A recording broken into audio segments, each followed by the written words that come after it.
Hello students, आज हम लोग डिस्कस करेंगे degeneracy and boss Einstein condensation. सबसे पहले देखते हैं कि डीजनरेसी का मतलब क्या है। जो पिछला लेक्चर था वहाँ पे हमने जब बोस आइंस्टीन गैस को डिस्कस किया था तो उसमें हमने नंबर ऑफ पार्टिकल्स निकाले थे for a Bose Einstein gas, उसके लिए एक्सप्रेशन निकाला था। साथ में हम लोगों ने energy of the system for a Bose Einstein gas के लिए भी एक्सप्रेशन निकाला था। ठीक है, तो वो जो एक्सप्रेशन निकाला था energy of the system, total energy of the system के लिए, वो एक्सप्रेशन था हमारा इक्वेशन 3.45। तो अब ये जो इक्वेशन है हमारे पास 3.45, इस इक्वेशन में हम देख सकते हैं कि जो energy of the system you जो हमारी निकली थी for 1 gram molecule of gas, हमारे पास जो एनर्जी निकली थी वो एनर्जी यू किसके इक्वल आई थी, 3/2 आर टी ईटा के इक्वल आई थी। और यहाँ पे ईटा किसके इक्वल है, 1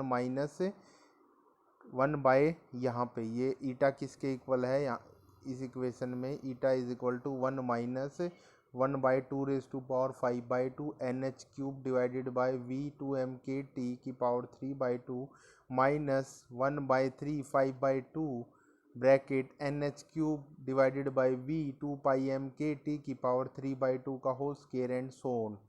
दैट मीन्स अगर हम एक क्लासिकल गैस को डिस्कस किया था जब हमने मैक्सवेल बोल्ट्जमैन स्टैटिस्टिक्स पढ़ी थी, तो उस केस में 1 ग्राम मोलिक्यूल के लिए जो क्लासिकल गैस के लिए एक्सप्रेशन आया था उसमें एनर्जी का एक्सप्रेशन आया था U is equal to 3/2 R into T. यहाँ पे हमें मिल रहा है 3/2 आर टी और साथ में ईटा का मल्टीप्लिकेशन भी हो गया।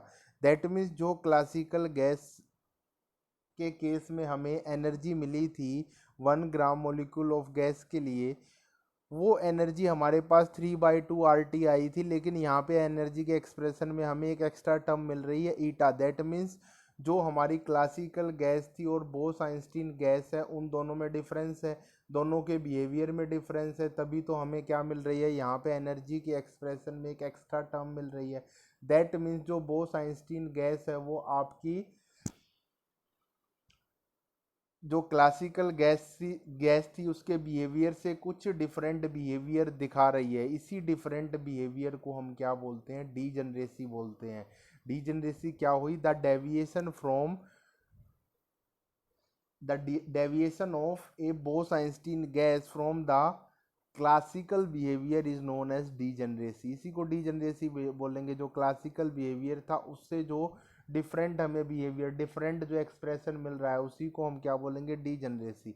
तो यहाँ पे डीजनरेसी फैक्टर को कौन ऐड कर रहा है, ये ईटा ऐड कर रहा है, और ईटा की वैल्यू हमने देख ली। और जब हम इससे पीछे वाले उसमें जाएंगे, पीछे वाले पेज पे देखेंगे, तो जो हमारे पास इक्वेशन आती है, जो हमारे एनर्जी का एक्सप्रेशन आया था फाइनली, इक्वेशन 3.42 हमारे पास जो निकल के आई थी, यहाँ पे था u किसके इक्वल निकल के आया था, u is equal to 3/2 NKT1 minus D by 2^3/2 plus D by 2^5/2। तो यहाँ पे जो d है, अब इस d की वैल्यू ही हमने क्या निकाली है, और इस d की वैल्यू ही निकाल के हमने क्या पुट कर दी, इक्वेशन 3.42 में पुट कर दी थी। तो बेसिकली डीजनरेसी फैक्टर जो आ रहा है वो कौन जनरेट कर रहा है, ये जो d है हमारे पास, और d किसके इक्वल था, e⁻⁻α के इक्वल था। तो this factor is responsible for the degeneracy और different behaviour of Bose Einstein gas from classical behaviour. ठीक है, इसी आर्टिकल में जब हमने पिछली क्लास में डिस्कशन किया था तो हमने देखा था कि जो ये इक्वेशन जो हमारे पास इक्वेशन 3.40 है, इस इक्वेशन में अगर हम क्या मान लें, क्योंकि डी की वैल्यू आपके पास स्मॉल है, डी की मैक्सिमम वैल्यू हमने देखी थी कल। अगर आपके पास लोअर एनर्जी के लिए हम लोग डिस्कशन करते हैं तो डी की वैल्यू किसके बीच में थी, 0 और 1 के बीच में थी, और मैक्सिमम वैल्यू डी की 1 आ रही थी। तो डी की वैल्यू स्मॉल है तो उस केस में हम क्या कर सकते हैं, डी की हायर पावर्स को नेगलेक्ट कर देते थे, और जब उसको नेगलेक्ट कर दिया था तो ये एक्सप्रेशन जो आपके पास 3.45 है, तो इसमें केवल क्या बच जाएगा, ये वाली जो टर्म है ये कैंसिल हो जाए, ज़ीरो हो जाएगी, क्योंकि डी की वैल्यू को हायर पावर्स को हमने नेगलेक्ट कर दिया, और आपके पास क्या बच जाएगा, n is equal to V by ये वाली टर्म V/h³ 2πm/KT⁻³ और यहाँ से हम क्या निकाल लिया था हमने, d की वैल्यू को निकाल लिया था। तो हमारे पास d का एक एक्सप्रेशन यहाँ से आ गया था। इसी एक्सप्रेशन को हम अब यूज़ करेंगे यहाँ पे। तो यहाँ क्या हो गया आपके पास, d की वैल्यू हमारे पास क्या निकल के आ गई वहाँ से, n/v/h³/2πm/KT⁻³ और d किसके इक्वल है, e⁻⁻α के इक्वल है। तो अब यहाँ से d का हमें एक्सप्रेशन मिल गया। तो अब यहाँ से हम देख सकते हैं कि जो d की वैल्यू है, और d हमारा किसको रिप्रेजेंट कर रहा है, डी जनरेसी को। भाई जो d की वैल्यू पे हमारी क्या डिपेंड कर रही है, डी जनरेसी। अगर d की वैल्यू ज़्यादा तो डी जनरेसी ज़्यादा, मतलब d की वैल्यू जितनी ज़्यादा होगी उतना ही हम क्लासिकल बिहेवियर से क्या होंगे, डेविएटेड होंगे। ठीक है, बोस-आइंस्टीन गैस के केस में। तो अब d की वैल्यू किस पे डिपेंड कर रही है, n/v पे डिपेंड कर रही है, नंबर ऑफ पार्टिकल्स पर यूनिट वॉल्यूम। n क्या है, टोटल नंबर ऑफ पार्टिकल्स, और v क्या है, total volume of the system है। तो n/v क्या हो गया, नंबर ऑफ पार्टिकल्स पर यूनिट वॉल्यूम। उसके बाद h³ आपके पास प्लैंक्स कांस्टेंट है, वो तो कांस्टेंट वैल्यू है। दूसरा किस पे डिपेंड कर रही है, मास पे डिपेंड कर रही है पार्टिकल्स के, डिनोमिनेटर में है ना m। और तीसरा फैक्टर किस पे डिपेंड कर रही है, t पे, टेम्परेचर पे। इन तीन ही फैक्टर पे इसकी वैल्यू, और तो सारे हो गए आपके कांस्टेंट, जो वैल्यू आ गई वो चेंज नहीं होगी। उसके अलावा तीन वेरिएबल क्वांटिटीज हैं हमारे पास, number of particle per unit volume, mass of the particle और टेम्परेचर। भैया आपने पार्टिकल गैस चेंज कर दी, फोटोन गैस ले लिया आपने, फोटोन गैस के साथ आपने और कोई गैस ले ली जो किसको शो कर रही है, किस तरह की पार्टिकल्स हैं, जिसमें बोस-आइंस्टीन बोसोन्स हैं, बोस-आइंस्टीन टाइप के पार्टिकल्स हैं। ठीक, उनको हम क्या बोलते हैं, जो बोस-आइंस्टीन स्टैटिस्टिक्स को पार्टिकल फॉलो करते हैं उसको हम क्या बोलते हैं, बोसोन्स। तो आपने दो बोसोन्स ले लिए, ठीक है, दो बोसोन्स ले लिए। तो पहले बोसोन्स में पार्टिकल का मास m1 है सपोज, दूसरे में m2 है, तो मास चेंज हो गया तो इस d की वैल्यू भी चेंज होगी गैस चेंज होते ही। ठीक है, टेम्परेचर आपने चेंज कर दिया, गैस सेम है लेकिन आपने टेम्परेचर चेंज कर दिया, उसके साथ भी d की वैल्यू चेंज होगी। और अगर आपने नंबर ऑफ पार्टिकल्स पर यूनिट वॉल्यूम चेंज कर दिया तो उसके साथ भी क्या होगी, आपकी गैस जो आपकी डीजनरेसी फैक्टर है वो चेंज होगा। तो n/v की वैल्यू, अब यहाँ से हम देखेंगे d is equal to n/v है, तो d is directly proportional to n/v है। दैट मीन्स अगर n/v की वैल्यू इंक्रीज करती है तो साथ में आपकी क्या होगी, d की वैल्यू भी इंक्रीज करेगी। मतलब नंबर ऑफ पार्टिकल्स पर यूनिट वॉल्यूम आपने इंक्रीज किया तो साथ में क्या होगा, आपकी डीजनरेसी भी इंक्रीज करेगी। अगर मास ऑफ द पार्टिकल आपने क्या कर दिया, decrease, because D is inversely proportional to mass और टेम्परेचर है। तो अगर मास को आप कम कर दोगे तो डीजनरेसी बढ़ जाएगी, मास को इंक्रीज कर दोगे तो डीजनरेसी कम हो जाएगी, क्योंकि डीजनरेसी मास से इनवर्सली प्रोपोर्शनलिटी शो करती है। इनवर्सली प्रोपोर्शनल है, इसका मतलब क्या होता है कि एक वैल्यू बढ़ेगी तो दूसरी घटेगी। ठीक है, तो अगर मास को डिक्रीज किया तो डी की वैल्यू इंक्रीज करेगी, और मास को इंक्रीज कर दिया तो डी की वैल्यू क्या करेगी, डिक्रीज करेगी। और ये हमने पहले भी देखा था कि जब आपके पार्टिकल्स छोटे होते चले जाते हैं उस टाइम पे आपका बिहेवियर कैसा होगा, बोस-आइंस्टीन टाइप का। पार्टिकल्स बड़े हो जाएंगे, उसको आप डिस्टिंग्विश कर सकते हो, तो इसका मतलब आप किसकी तरफ बढ़ रहे हो, क्लासिकल लिमिट्स की तरफ बढ़ रहे हो। वही चीज यहाँ से निकल के आ रही है कि मास ज्यादा होगा, पार्टिकल्स बड़े होंगे, हम क्लासिकल लिमिट्स की तरफ बढ़ेंगे, डीजनरेसी कम होगी।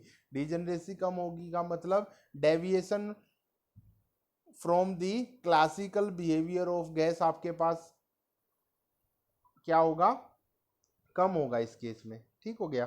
तो अब उसके बाद तीसरा फैक्टर है टेम्परेचर का, कि टेम्परेचर आपके पास क्या होगा, टेम्परेचर क्या होगा, टेम्परेचर को डिक्रीज कर दोगे तो डीजनरेसी इंक्रीज करेगी, क्योंकि डीजनरेसी टेम्परेचर के भी इन्वर्सली प्रोपोर्शनल है। इसका मतलब क्या हुआ कि लोअर टेम्परेचर पे आपको मोर डीजनरेट गैस मिलेगी as compare to higher temperature. तो इसमें हम क्या देखेंगे, मैक्सिमम डीजनरेसी कब होगी, जब आपकी n/v की वैल्यू तो ज़्यादा होगी, मतलब number of particles per unit value ज़्यादा होगी, मैक्सिमम होगी। ठीक है, उसके बाद आपके पास क्या होगा, टेम्परेचर आपका कम हो और मास ऑफ द पार्टिकल कम हो, तो उस केस में आपको डीजनरेसी क्या मिलेगी, ज़्यादा मिलेगी। ठीक है, तो ये तो हमारे पास किस तरह से डीजनरेसी वेरी करेगी वो हमने देख लिया, लेकिन जो आपका डेविएशन होता है, deviation of a gas due to van der Waals forces, वो क्या होता है आपके पास फिनोमिना मोर ऑब्जर्वेबल होता है as compare to degeneracy because of this factor, degeneracy because of Bose Einstein gas. ठीक है, तो नॉर्मल कंडीशंस में degeneracy due to Bose Einstein gas को तो हम ऑब्जर्व भी नहीं कर पाते, है ना। अब हमने पिछला जब आर्टिकल पढ़ा था उसमें देखा था कि जब हम किसके लिए डिस्कशन कर रहे थे, लोअर एनर्जी वैल्यूज के लिए डिस्कशन कर रहे थे, और उस केस में हमने देखा था कि आपकी हम डिस्कस कर चुके हैं कि डी की मैक्सिमम वैल्यू कहाँ तक जाती है, 1 तक जाती है। 1 के आगे आपकी डी की वैल्यू नहीं जाएगी। डी की मैक्सिमम परमिसेबल वैल्यू क्या है, 1 है, क्योंकि कल हमने देखा था अगर डी की वैल्यू 1 से ज़्यादा हो जाएगी तो नंबर ऑफ पार्टिकल्स आपके क्या हो जाते थे, नेगेटिव हो जाएंगे, और नंबर ऑफ पार्टिकल्स कभी नेगेटिव नहीं हो सकते। तो इसलिए डी की वैल्यू क्या थी, मैक्सिमम वैल्यू 1 थी। तो अगर अब डी की वैल्यू एक हमने लिमिट सेट कर दी, दैट मीन्स हम एन बाई वी की वैल्यू को एक लिमिट तक बढ़ा सकते हैं कि जब हमने डी की वैल्यू मैक्सिमम 1 पे हम पहुंच गए तो उसके बाद हम नहीं इंक्रीज कर सकते किसको, जब हम डी की मैक्सिमम वैल्यू 1 पे पहुंच गए तो उसके बियॉन्ड हम एन बाई वी की वैल्यू को इंक्रीज नहीं कर सकते, या हम बोले मास के वैल्यू को उसके बियॉन्ड डिक्रीज नहीं कर सकते, या हम बोले टेम्परेचर को उस वैल्यू के बियॉन्ड हम डिक्रीज नहीं कर सकते। कहने का मतलब ये है कि डी की एक मैक्सिमम वैल्यू होगी और उस मैक्सिमम वैल्यू पे आपकी जो आपकी पार्टिकल डेंसिटी है वो मैक्सिमम होगी, जो टेम्परेचर है वो मिनिमम होगा, जो आपका मास है वो मिनिमम होगा। तो मास, टेम्परेचर और डेंसिटी को इस तरह से सेट करेंगे कि डी की वैल्यू 1 पे पहुंच गए। अब उसके बियॉन्ड किसी भी फैक्टर को अगर हम चेंज करते हैं तो उसके चेंज करने के साथ डी की वैल्यू 1 से ज़्यादा चली जाएगी, और जो इक्वेशन 3.40 अभी हमने डिस्कस करी थी, जो हमने एनर्जी निकाली थी, उस एनर्जी की वैल्यू पे हम नहीं पहुंच पाएंगे, मतलब हमें उस इक्वेशन का सॉल्यूशन नहीं मिल पाएगा। तो ये हमारी क्या है, मैक्सिमम वैल्यू है। तो इस मैक्सिमम जब आप की डी की वैल्यू मैक्सिमम होगी 1, अब डी किसके इक्वल है, e raise to power minus alpha के इक्वल है। दैट मीन्स आपके पास क्या हो जाएगा, डी इज इक्वल टू क्या था आपके पास, e raise to power minus alpha था। अगर डी की वैल्यू मैक्सिमम 1 हो गई तो इस केस में अल्फा की वैल्यू कितनी होगी, 1 is equal to E raise to power minus alpha. और 1 किसकी वैल्यू होती है, ई रेज टू पावर 0 की वैल्यू 1 होती है, तो इसका मतलब e raise to power 0 is equal to क्या हो जाएगा, e raise to power minus alpha. और यहाँ से क्या आ जाएगा, this implies alpha is equal to 0 आ जाएगा आपके पास। तो मतलब जब आपकी डी की वैल्यू क्या होगी, डी की वैल्यू आपकी 1 होगी, उस केस में अल्फा की वैल्यू आपके पास जाकर के क्या होगी, 0 होगी।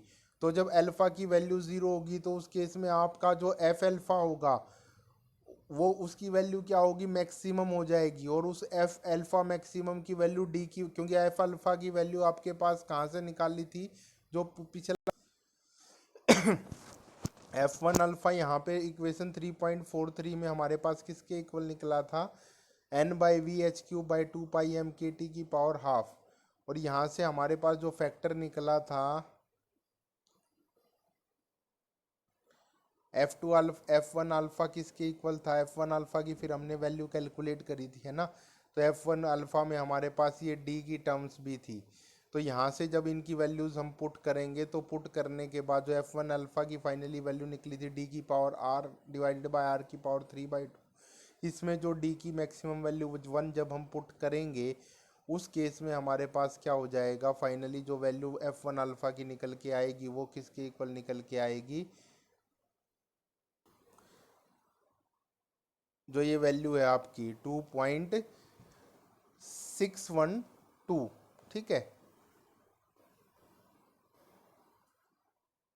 तो इसका मतलब क्या हुआ आपके पास यहाँ पे कि जो n बाई वी की थी, n दैट मीन्स अब हमारे पास क्या हो गया, जब ये F1 अल्फ़ा की वैल्यू 2.612 थी उस टाइम पे हमारी डी जनरेसी मैक्सिमम है, डी की वैल्यू मैक्सिमम है। तो यहाँ पे जब डी की वैल्यू मैक्सिमम है तो उस केस में मतलब हमारे पास जब वो एफ वन अल्फ़ा की जो अभी हमने इक्वेशन देखी थी उसमें हम एफ वन अल्फ़ा की वैल्यू मैक्सिमम वैल्यू 2.1612 पुट करेंगे, तो उस केस में आपकी एन बाई वी भी क्या होगी, मैक्सिमम होगी।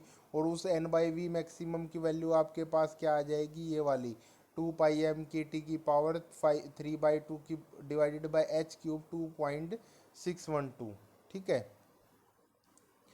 तो अब आपके पास क्या हो गया, इसका मतलब कि एन बाई वी जो पार्टिकल डेंसिटी है इसकी मैक्सिमम वैल्यू कितनी हो सकती है, ये जो इक्वेशन 2.49 से हमने रिप्रेजेंट करी है ये वाली इक्वेशन। तो इसका मतलब हो गया कि एन बाई वी की वैल्यू कभी भी इस वैल्यू से जो इक्वेशन 3.49 थी इससे ज़्यादा नहीं हो सकती।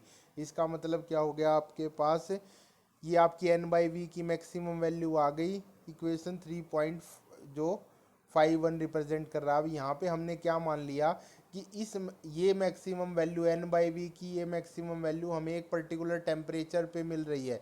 जो यहाँ पे हमारा इक्वेशन 3.50 में ये टेम्परेचर टी था ना, इस टेम्परेचर टी को अब हमने बोल दिया टी सी, कि इस पर्टिकुलर टेम्परेचर की वैल्यू पे हमें ये वैल्यू मैक्सिमम मिल रही है। अगर टेम्परेचर इस टेम्परेचर से ज़्यादा हो जाएगा तो एन बाई वी की वैल्यू क्या हो जाएगी, वो एन बाई वी की वैल्यू भी ज़्यादा हो जाएगी और वो सॉल्यूशन हमारे पास एग्जिस्ट नहीं करता। तो इसका मतलब इस टेम्परेचर टी सी से नीचे अगर हम टेम्परेचर को इससे नीचे लेके आएंगे टेम्परेचर को, तो उस केस में हमारी एन बाई वी की वैल्यू एग्जिस्ट, जो हमारी क्लासिकल बिहेवियर था हम क्या चले जाएंगे, उस क्लासिकल बिहेवियर से दूर चले जाएंगे। मतलब क्या हुआ, अगर जो हमारे पास ये फिगर दिखाई दे रही है फिगर 3.4, इसमें हम देखेंगे कि हमारे पास एनर्जी यू और टेम्परेचर के बीच में ग्राफ है। और हम देखते हैं कि जो आपकी नॉन डीजनरेट गैस है, तो वो नॉन डीजनरेट गैस का बिहेवियर आपका ये जो डॉटेड लाइन है ना, जीरो से स्टार्ट हो रही है, वो उसको रिप्रेजेंट कर रहा है। और जो आपकी डीजनरेट गैस है वो इस सॉलिड लाइन को रिप्रेजेंट कर रही है। कि जीरो से जब हम टीसी तक जाएंगे तब तक तो आपकी डीजनरेसी क्या होगी, एग्जिस्ट करेगी। जब आप टीसी से आपका टेम्परेचर ज़्यादा हो जाएगा तो उस केस में आपकी डीजनरेट गैस और क्लासिकल गैस दोनों का बिहेवियर क्या हो जाएगा, सेम हो जाएगा। मतलब जब आप टेम्परेचर टीसी पे पहुंचते हो, टेम्परेचर आपका ज़्यादा है, आप डिक्रीज करते करते टेम्परेचर टीसी पे पहुंच गए। अब उस टीसी के बियॉन्ड आप टेम्परेचर को, टीसी के बियॉन्ड अगर आप टेम्परेचर को डिक्रीज करते हो तो उस केस में आपकी गैस क्या होनी स्टार्ट हो जाती है, डीजनरेट होनी स्टार्ट हो रही है। और जितना ज़्यादा उस टीसी से टेम्परेचर को डिक्रीज करते जाओगे गैस उतनी ही ज़्यादा डीजनरेट होती चली जाएगी। क्योंकि जो हमने डीजनरेसी डी की वैल्यू अभी यहाँ पे देखी थी, उस डी की वैल्यू पे हम क्या देख रहे हैं, डी की वैल्यू किस पे डिपेंड कर रही है, यहाँ पे डी की वैल्यू आपकी किस पे डिपेंड कर रही है, डी की वैल्यू डिपेंड कर रही है टी पे।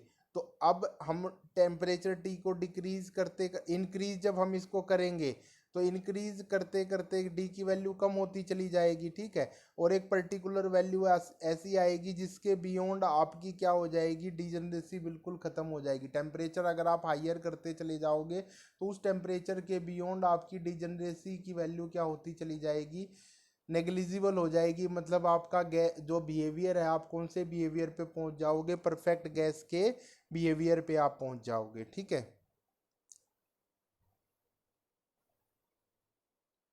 तो यहाँ पे यही इस ग्राफ से हमें मिल रहा है कि टीसी के नीचे आपकी गैस डीजनरेट मिलेगी, टीसी के ऊपर आपको गैस डीजनरेसी नहीं मिलेगी। टीसी से नीचे जो आपकी बोस आइंस्टीन गैस है और जो आपकी क्लासिकल गैस है उन दोनों के बिहेवियर में डिफरेंस आ जाएगा। क्लासिकल का बिहेवियर तो कौन सा, ये डॉटेड लाइन वाला, और जो बोस आइंस्टीन गैस है उसका बिहेवियर कैसा है आपका, ये जो आपकी सॉलिड लाइन रिप्रेजेंट कर रही है। उसके बाद आती है, ये तो हमने देख लिया कि गैस की डीजनरेसी किस तरह से टेम्परेचर टीसी पे डिपेंड करती है। उसके बाद आता है बोस आइंस्टीन कंडेंसेशन, कि बोस आइंस्टीन कंडेंसेशन हमारे पास क्या है। अब हमने जब नंबर ऑफ पार्टिकल्स निकाले थे, जब टोटल नंबर ऑफ पार्टिकल्स निकाले थे पिछले आर्टिकल में, तो उसमें टोटल नंबर ऑफ पार्टिकल्स निकालने के लिए हमने क्या किया था कि आपने नंबर ऑफ पार्टिकल निकाल लिए थे इन energy range you and you plus D U. और उन पार्टिकल्स, उस एक्सप्रेशन को हमने नाम दे दिया था डी एन यू। और फिर हमने क्या किया था, एनर्जी के टोटल इंटरवल, अब एनर्जी तो जीरो से इन्फिनिटी तक कुछ भी हो सकती है, तो उस एनर्जी के इंटरवल पे हमने क्या कर दिया था, उसको इंटीग्रेट कर दिया था डी एन यू को। आपको क्या मिल गए थे, टोटल नंबर ऑफ पार्टिकल्स मिल गए थे। मतलब हमने वहाँ पे क्या माना था कि हमारा सिस्टम कैसा है, हमारा सिस्टम डिस्क्रीट की बजाय कंटिन्यूस सिस्टम, हमने मान के चले थे कि हमारे एनर्जी लेवल क्लोज हैं, और हमारा जो सिस्टम है वो कैसा है, डिस्क्रीट की बजाय कंटिन्यूस सिस्टम है। लेकिन जब इस एक्सप्रेशन से हमने डी एन यू हमारे पास किसके इक्वल आ गया था, ये जो हमने पिछले आर्टिकल में कर चुके हैं, जी यू डी यू और divided by raise to power alpha plus U U by K T, जब बोस-आइंस्टीन गैस डिस्कस की थी -1, ये निकल के आ गया था। और जी यू का हमारे पास एक्सप्रेशन क्या होता है, 4 pi m v by h q under the root 2 m view.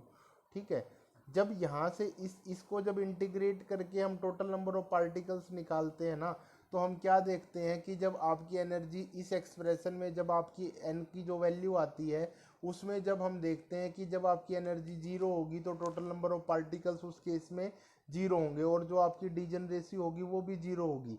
लेकिन एक्चुअली में ऐसा नहीं होता। जब हमने देखा कि जो बोस-आइंस्टीन गैस का बिहेवियर जब हमने देखा, तो उसमें देखा गया कि जो ज़ीरो एनर्जी पर भी आपके पार्टिकल्स एग्जिस्ट करते हैं, ज़ीरो एनर्जी लेवल पर भी पार्टिकल्स होंगे, और उस ज़ीरो एनर्जी लेवल की डिजनरेसी भी ज़ीरो नहीं होगी। तो दैट मीन्स जो आपने एक्सप्रेशन ये निकाला नंबर ऑफ पार्टिकल्स के लिए, वो एक्सप्रेशन जीरो एनर्जी लेवल के अलावा सभी एनर्जी लेवल्स पे तो ट्रू बैठता है, लेकिन जो आपका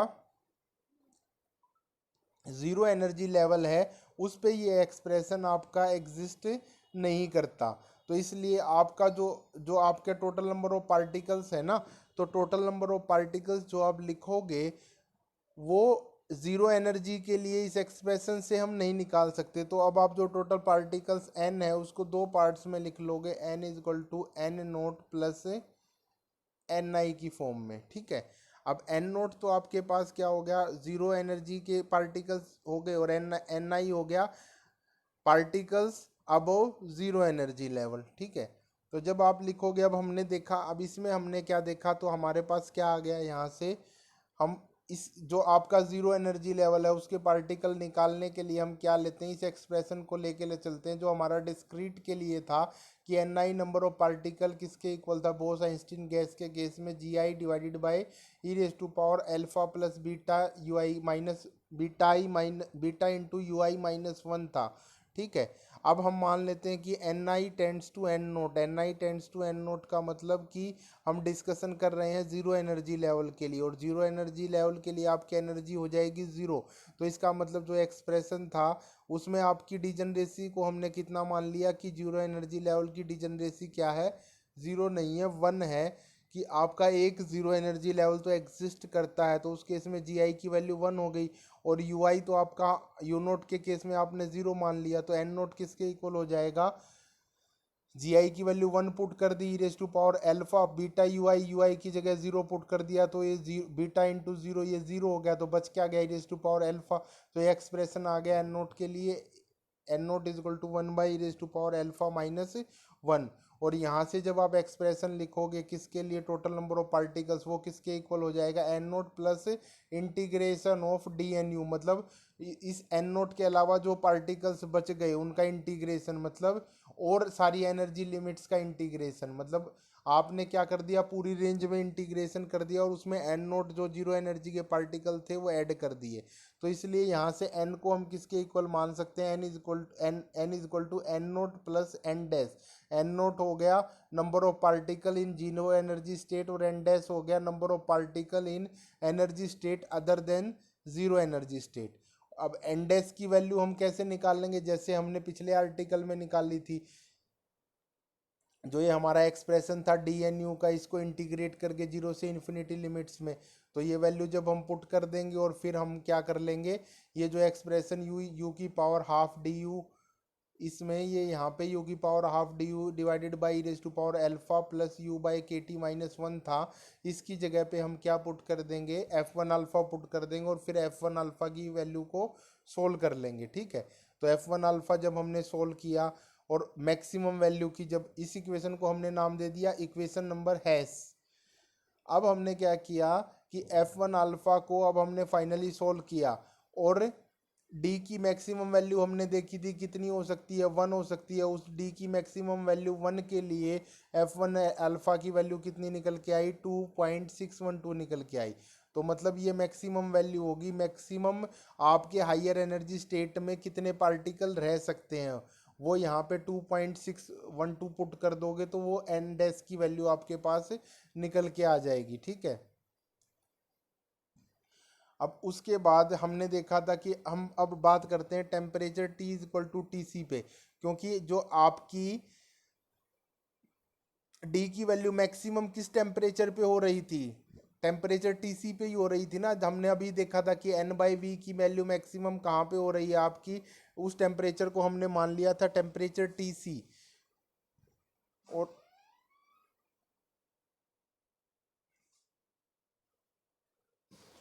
तो उस टेम्परेचर टीसी के ऊपर आपकी डी की वैल्यू मैक्सिमम हो रही थी, और डी की वैल्यू मैक्सिमम कितनी है, 1, और उस मैक्सिमम वैल्यू के अल्फा F1 अल्फा की वैल्यू कितनी निकल के आई, 2.612 जो अभी निकल के आई है हमारी। ठीक है, उसको हम F10, क्योंकि इस वैल्यू पे D इज इक्वल टू 1 पे आपका अल्फा क्या है, 0 है। तो अल्फा 0 है, तो इसका मतलब क्या हो गया, हमने उसको लिख लिया F10। तो T is equal to T C पे आपका अल्फा 0 है, और 1/D की वैल्यू कितनी है, 1 है। तो इसलिए यहाँ पे जो n का एक्सप्रेशन था, n is equal to V/h³ 2πm/kT/c की पावर 3/2, और 1+D/2 raise to power 3/2 plus D/3 raise to power 3/2 था। उसमें D की जगह हमने क्या पुट कर दिया, यहाँ पे इसमें 1 पुट कर दिया। तो यहाँ से आपके पास क्या आ जाएगा, n is equal to V/h³ 2πm/kT/c की पावर 3/2, और जो ये वाला ब्रैकेट वाला फैक्टर था इसको हमने नाम दे दिया F10, क्योंकि इसकी वैल्यू ही क्या निकल के आ रही थी, 2.612 निकल के आ रही थी। इसको हमने F10 नाम दे दिया। ठीक है। तो अब यहाँ से हमारे पास क्या हो जाएगा, इसको हम ले लेते हैं इक्वेशन नंबर स्टार मान लेते हैं। अब हम क्या करेंगे, इक्वेशन जो अब हमने हैश मानी थी, ये वाली इक्वेशन एन डैश के लिए जो थी, इस इक्वेशन हैश से क्या कर देते हैं, स्टार को डिवाइड कर देते हैं। तो आपके पास क्या निकल के आ जाएगा, यहाँ से एन डैश किसके इक्वल निकल के आ जाएगा, N dash is equal to NT/TC की power 3/2 F1 alpha divided by F10। और अब हमने देखा कि F1 अल्फ़ा जब हमने डी की वैल्यू मैक्सिमम ली 1, उस केस में हमने F10 अल्फ़ा की वैल्यू 0 हो गई। दैट मीन्स ये वाले जो ब्रैकेट था हमारे पास, F10 पे आपको F1 अल्फ़ा की मैक्सिमम वैल्यू मिल रही है। मतलब क्या हो गया कि डी की वैल्यू मैक्सिमम कितनी है, 1, और उस डी मैक्सिमम के लिए हमने जो एफ अल्फ़ा की वैल्यू निकली उसको F10 बोला। तो बाकी सारी वैल्यूज़ क्या होंगी, उससे कम ही होंगी, क्योंकि डी की वैल्यू 1 से कम ही रहेगी। और जो आपका एक्सप्रेशन था उसमें जो डी का जो फैक्टर आ रहा था यहाँ पे, ये क्या आ रहा था, F1 अल्फ़ा में जो हमने लिखा 1+D/2 raise to power 3/2 plus D/3 raise to power 3/2। तो मतलब क्या हो गया हमारे पास कि डी की वैल्यू आपके न्यूमरेटर में है, न्यूमरेटर में है तो डी की वैल्यू कम होगी, तो आपकी F1 अल्फ़ा की वैल्यू कम हो जाएगी, और डी की वैल्यू ज़्यादा होगी तो F1 अल्फ़ा की वैल्यू ज़्यादा होगी। तो डी की वैल्यू मैक्सिमम 1 है, और वो F10 के लिए है। तो मतलब F1 अल्फ़ा की वैल्यू F10 से ज़्यादा होगी, होगी हमेशा, और F1 अल्फ़ा की वैल्यू F10 से हमेशा कम होगी। तो यहाँ से हम क्या बोल सकते हैं कि जो हमारा एन डैश है, अब वो किसके इक्वल आ गया। तो मतलब हम जो मैक्सिमम टीसी की बात करेंगे, या टेम्परेचर टीसी, तो टेम्परेचर टीसी पे क्या हो जाएगा, F1 अल्फ़ा किसके इक्वल हो जाएगा, F10 के इक्वल हो जाएगा। और उस केस में आपके पास क्या हो जाएगा, क्योंकि टीसी टेम्परेचर पे ही हम क्या मान के चलते हैं, हमारी डी की वैल्यू 1 है मैक्सिमम। तो एन डैश क्या आ जाएगा, यहाँ से N dash is equal to NT/TC की पावर 3/2। ठीक है। और यहाँ पे क्या हो जाएगा हमारे पास, जो हम फाइनल एक्सप्रेशन लिखेंगे रेस्ट ऑफ द पार्टिकल, या फिर एन नोट के लिए ये तो आ गया आपका जो 3.57 आई, ये तो आ गई रेस्ट ऑफ पार्टिकल्स के लिए। और जीरो एनर्जी लेवल के पार्टिकल्स के लिए हमारे पास क्या हो जाएगा, एन हमारे पास किसके इक्वल था, एन क्या था, N is equal to N naught plus N dash के इक्वल था। अब यहाँ से एन नोट किसके इक्वल हो जाएगा, एन नोट यहाँ पे हो जाएगा हमारे पास n n minus n dash, तो और ये किसके इक्वल आ जाएगा, इज इक्वल टू यहाँ पे एन 1 - t/Tc⁻³ आपने यहाँ पे क्या कर दी, एन डैश की वैल्यू पुट कर दी।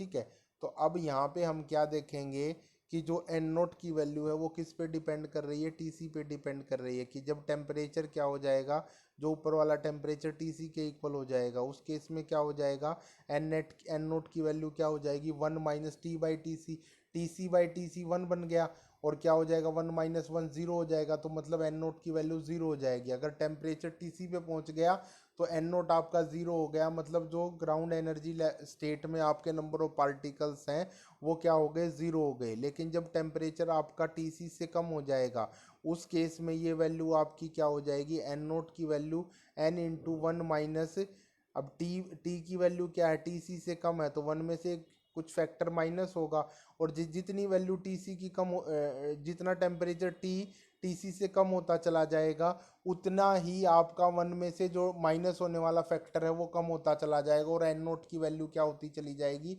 इंक्रीज करती चली जाएगी। तो इसका मतलब हम यहाँ से क्या देखेंगे कि जितना हम लोअर टेम्परेचर पे आएंगे, आपके number of particle ground energy level में आने आने लग जाएंगे, और जितना टेम्परेचर कम होगा उतने ही ज़्यादा ग्राउंड स्टेट में आपके पार्टिकल्स होंगे। और टेम्परेचर जब इंक्रीज करने लग जाएगा तो ग्राउंड स्टेट में आपके पार्टिकल, ग्राउंड एनर्जी लेवल के जो स्टेट था उसमें नंबर ऑफ पार्टिकल्स आपके कम होते चले जाएंगे, और टीसी पे जाके ग्राउंड एनर्जी स्टेट में पार्टिकल्स 0 हो जाएंगे आपके।